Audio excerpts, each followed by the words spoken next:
such as Zango-Kataf crisis of 1992, which started as an attack in the market and exploded to a clash on the control over the market between residents of Zango-Kataf and Katafs, as well as built-up sentiment on the proposed beauty pageant of 2002.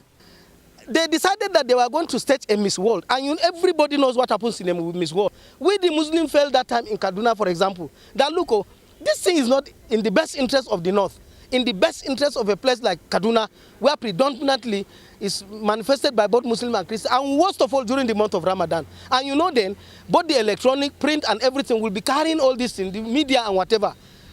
There was this agitation. Before you know it, it was crisis, that this thing must hold. The beauty pageant thing had nothing to do with Southern Kaduna as a people. Absolutely. It was something there done. And I can assure you that being predominantly conservative Christians, it's not as if our people are so keen about beauty pageants or something like that. Really, I can assure you that predominantly our people don't have much to do with issues of beauty pageants. It was something that happened the way it happened, because those who did it felt Nigeria was a liberal society, and they felt they could take it to anywhere. And in any case, the local pageants in Nigeria do hold in all these cities. There's also the sentiment of territorial domination, since the Fulani are regarded as settlers. Southern Kaduna is my own. I'm over 57 years old. I have everything. The Constitution of the Federal Republic of Nigeria doesn't have any position, any section. I don't stand being corrected. And if there is anybody who feels that there is any section in the Constitution that spells out clearly about issue of indigent and settler, sorry, I want to see it. There hasn't been any attempt to marginalize the non-indigens, Hausa, Fulani, Yoruba, or Igbos.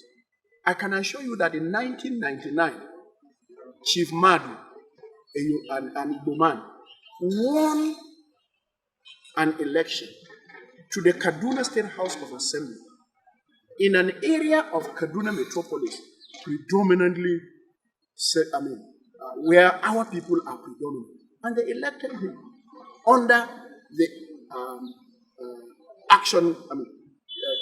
AD there. It then becomes obvious that the conflict is between those regarded as indigents of southern Kaduna and the Fulani community regarded as settlers in the area. And they say they've suffered their losses too through the years, through attacks from indigents. Always this agitation of killing, maiming, and that everything you have to do, you have to use force, you have to coerce, you have to harass, you have to intimidate, you have to, at a larger scale, kill before you get what you want to get. Almost every single attack by our people had been a reprisal. Usually people try to fight back, only to discover that these people are so heavily armed with such superior arms that the sacking of these villages come. When you chase the 50 that attacked you today back, they come back tomorrow with 200. So they show up more numbers, bring in more deadly killers, and you find that one community after another in the past 6 months, they keep sacking. It's not as if the people don't fight back. They do, but they discover that they are overpowered. Because they do so with Dane guns. They do so with cutlasses.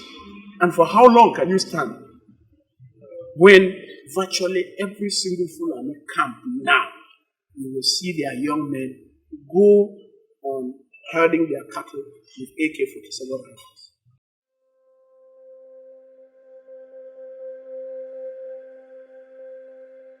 And while the two groups argue about who attacked first, the community generally suffers.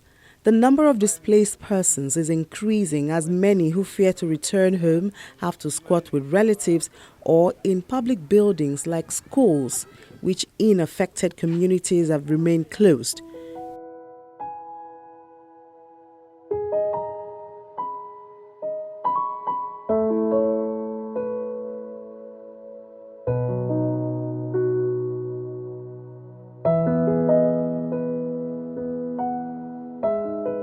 From the Kaduna State College of Education in Kafanchan, which serves the southern Kaduna and beyond, to secondary and primary schools. The only semblance of school around Kanikon Chiefdom is that of teachers sitting by locked classrooms. The people in the community were scared, so they left the community and went to the neighboring areas. So since then, none of them is ready to come back to the community. That's Amba. Mrs. Bala says the school authority had instructed them to resume in their schools in spite of the absence of pupils, and they've been doing this since January the 9th, 2017.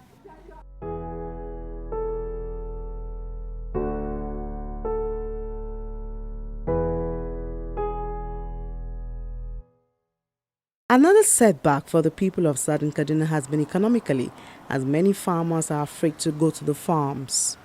This is really the harvest season because we live in the grains belt, and the harvest of most of the grains is usually shortly after Christmas. The police and the military tell the communities that they do not have orders to go into the bushes. Their orders are to protect the towns, and that's where they are. The northern part of this country is covered by a very vast land, and majority of these people are farmers.